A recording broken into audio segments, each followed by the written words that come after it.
Olá! Hoje a gente vai mergulhar de cabeça em um estudo científico bem curioso. A ideia aqui é desvendar a ligação entre força física e a saúde do nosso cérebro, uma conexão que talvez seja mais forte do que a gente imagina.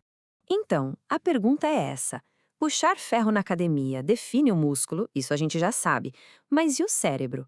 Será que ele também fica, digamos, mais forte? E o que acontece quando entram esteroides anabolizantes nessa equação? Será que os efeitos se somam, um anula o outro, ou acontece algo completamente diferente? A resposta, olha, é mais complexa do que parece. Vamos investigar isso juntos. Ok, para a gente conseguir entender de verdade o que os pesquisadores descobriram, a gente precisa primeiro alinhar duas ideias fundamentais sobre como o nosso cérebro funciona e se adapta. Pensem nisso como a base, os pilares de toda essa pesquisa. Primeiro conceito, neurogênese.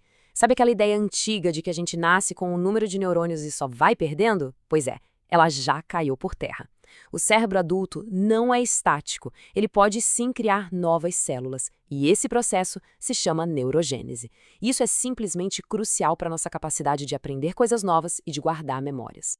Tá, mas o que estimula essa neurogênese? Bom, um dos grandes protagonistas dessa história é uma proteína chamada BDNF.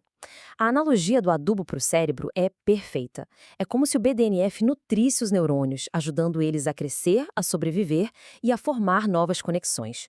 Guardem bem esses dois nomes, neurogênese e BDNF. Eles são a chave para a gente entender tudo que vem pela frente. Agora que a gente já tem essa base científica, vamos para o experimento em si. Como é que os pesquisadores montaram um teste para conseguir separar os efeitos do exercício e dos esteroides? Vamos conhecer os participantes dessa história. Bom, os pesquisadores foram bem metódicos. Eles dividiram os ratos em 4 grupos. O primeiro era o dos sedentários, que não faziam exercício.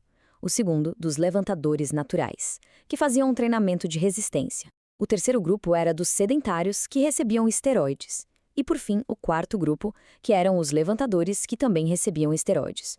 Uma configuração perfeita para a gente conseguir ver o efeito de cada coisa separadamente. E olha, não era um treino qualquer não. Os ratinhos do grupo de resistência foram para uma verdadeira academia de roedores. Eles tinham que subir uma escadinha carregando peso, a carga ia aumentando aos poucos para garantir que eles estivessem realmente fazendo um treinamento de força ao longo das 7 semanas do estudo. Foi um trabalho bem puxado para eles. Certo, então o cenário está montado, os ratos treinaram, e agora? Vamos para os primeiros resultados. Como é que essas rotinas diferentes afetaram o comportamento dos bichinhos? A grande questão era essa. Todo esse esforço físico se traduziu em alguma mudança real de comportamento? Será que os ratos que treinaram ficaram menos ansiosos ou com a memória mais afiada? Para descobrir isso, os pesquisadores usaram alguns testes clássicos de labirinto e os resultados, olha, foram bem diretos ao ponto. Dá uma olhada nesse gráfico do teste de ansiedade. É bem visual. A barra da esquerda mostra os ratos sedentários e a da direita, os que fizeram o treinamento. A altura da barra mostra quantas vezes eles se aventuraram nos braços abertos de um labirinto, o que é um sinal de menos ansiedade.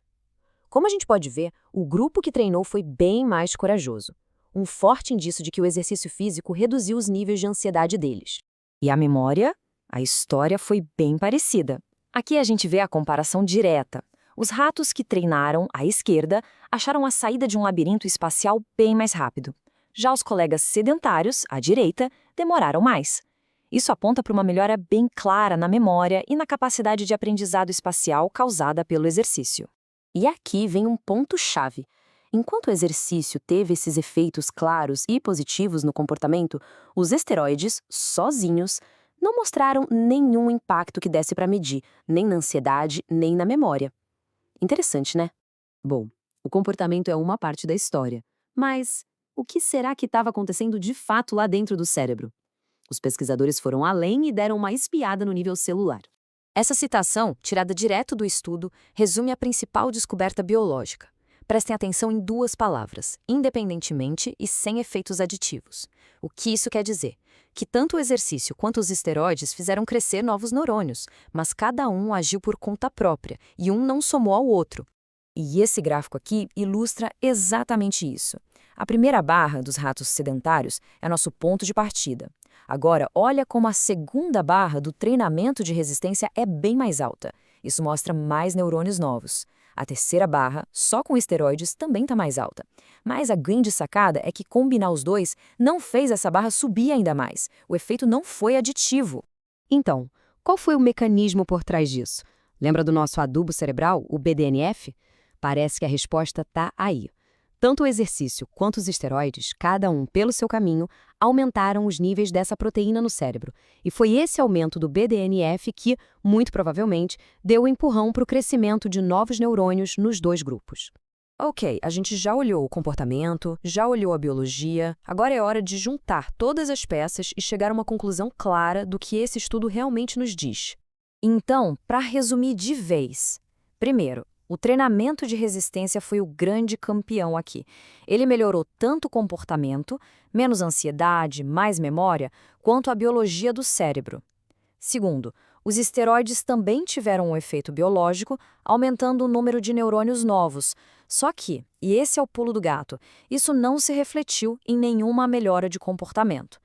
E, por fim, a combinação dos dois não trouxe nenhum benefício extra. Isso tudo nos deixa com uma reflexão final, né?